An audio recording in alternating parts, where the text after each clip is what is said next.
Hello friends, आज के analysis की शुरुआत हम करेंगे निफ्टी के मंथली चार्ट से। आज हम ऑल टाइम फ्रेम एनालिसिस देखने वाले हैं निफ्टी का, राइट। निफ्टी के मंथली चार्ट में अगर देखें तो यहाँ पे ये 1 और 2 कंप्लीट हो चुका है बड़े टाइम फ्रेम में, राइट। वेव 3 की अगर हम बात करें जो स्टार्ट हुआ है 2252 से, उसके इंटरनल वेव 3 के इंटरनल वेव काउंट को देखें तो यहाँ पे 1 2 3 और ये वेव 4 यहाँ पे पूरा है। वेव 3 का वेव 4 यहाँ पे 7511 पे पूरा हुआ है। और यहाँ से वेव 5 का अगर हम प्रोजेक्शन निकालें, ये जो वेव 5 है अभी के लिए हम वेव 3 का वेव 5 मान रहे हैं, राइट। तो उसका अगर हम प्रोजेक्शन निकालें तो नॉर्मल 38 और 61% दोनों अचीव हो चुके हैं और 100% आ रहा है 17,361 पे। और अब तक निफ्टी ने हाई लगाया है 16,349 का, राइट। मतलब कि ऑलरेडी एक्सटेंडेड जोन में है निफ्टी यहाँ पे। अभी अगर हम यहाँ से वेव 3 का हाई से अगर हम रिट्रेसमेंट निकाले तो आ रहा है 23% 12,680 पे और 38% आ रहा है 10,687 पे। तो मंथली चार्ट में अगर हम देखें तो ये जो है सपोर्ट रेंज है, इस रेंज में निफ्टी एक करेक्टिव डिक्लाइन दे सकता है अगर यहाँ पे इस रेंज में ये वेव 3 बड़ा वेव 3 मंथली चार्ट में अगर पूरा हो चुका है या तो फिर पूरा होने वाला है, राइट। तो मंथली चार्ट को देख के इसका मतलब ये नहीं कि हम यहीं पे शॉर्ट करना स्टार्ट कर दें। हमें क्या करना चाहिए, स्टेप बाय स्टेप ये जो वेव 5 स्टार्ट हुआ है 7511 से, उसको लोअर टाइम फ्रेम में यानी कि डेली चार्ट में देखना है। क्या ये अभी यहाँ पे 16,349 पे पूरा हो चुका है या अभी भी ऊपर जा सकता है। तो अगर हम डेली चार्ट में देखें जो 7511 से शुरू हुआ है, वहां पे अगर मैं यहाँ पे काउंटिंग देने की कोशिश करूँ तो ये 1 और 2 कंप्लीट हो चुका है, 3 और 4 यहाँ पे वेव 3 जो है 161% से ये कम रिट्रेस हुआ है, मतलब कि एक्सटेंडेड नहीं है।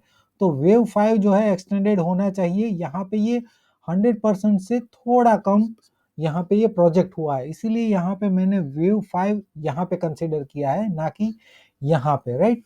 क्योंकि वेव 5 जो है जनरली 100% से ज़्यादा प्रोजेक्ट नहीं होता है, इसलिए मैंने यहाँ पे 1 2 3 4 और 5 इस तरह से काउंटिंग दिया है। और यहाँ से जो है पॉसिबल है कि ये एक इरेगुलर करेक्शन, यहाँ पे एक बड़ा ए और ये वेव बी जो है उसका ए बी और सी यहाँ पे चल रहा है, जिसका अगर हम प्रोजेक्शन निकालें वेव ए के कंपैरिजन में तो 100 टू 123% की रेंज में ये ऑलरेडी आ चुका है।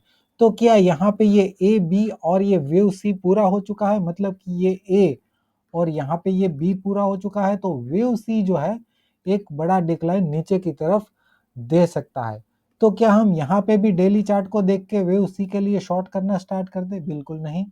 हमें यहाँ पे देखना होगा कि जहां से हम वेव सी मान रहे हैं स्टार्ट 14,151 से, जो वेव सी हम मान रहे हैं ये ए बी और ये वेव सी मान रहे हैं, तो यहाँ से जो वेव सी है उसको हमें यहाँ से भी लोअर टाइम फ्रेम में देखना है और समझना है कि क्या ये पूरा हो चुका है यहाँ पे या अभी और भी ऊपर जा सकता है। तो चलिए हम यहाँ से 14,151 से जो शुरू हुआ है उसको लोअर टाइम फ्रेम में देखते हैं। यहाँ पे ये 2 आवर चार्ट है, यहाँ से अगर हम देखें तो 14,151 से 1 और यहाँ पे वेव 2 कंप्लीट हो चुका है। वेव 3 का अगर यहाँ पे हम प्रोजेक्शन निकाले तो 161% से ये कम प्रोजेक्ट हुआ है।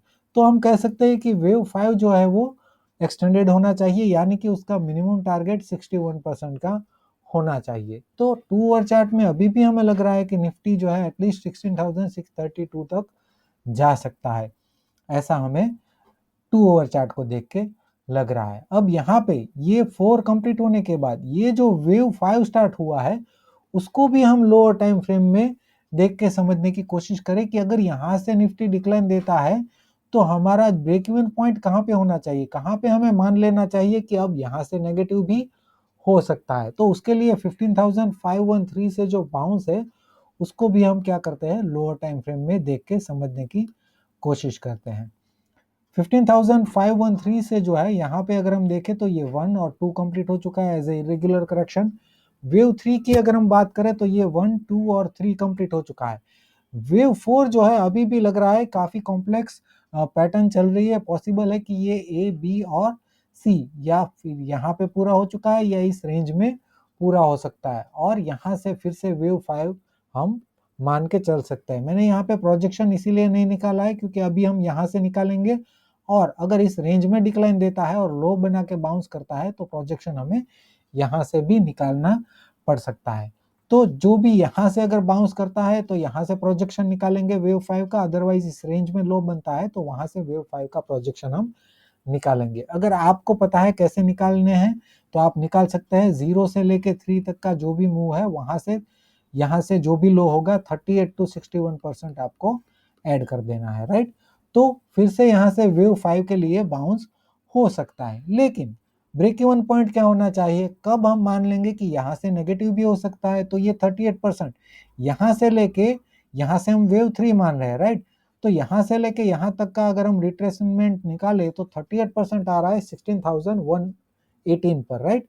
तो इसके नीचे अगर निफ्टी ट्रेड करता है, क्लोजिंग देता है 50 मिनट की कैंडल, राइट, तो यहाँ से फिर से हमें नेगेटिव हो जाना चाहिए निफ्टी में, राइट। इसके नीचे अगर होल्ड करता है तो, राइट। तो ये हो जाता है हमारा ब्रेक इवन पॉइंट। तो मंथली चार्ट से लेके 30 मिनट चार्ट तक हमने लोअर टाइम फ्रेम में आके समझने की कोशिश की कि कैसे मार्केट बिहेव करता है, राइट, और किस तरह से हम उसको एनालाइज करते हैं डिफरेंट टाइम फ्रेम का यूज करके, राइट।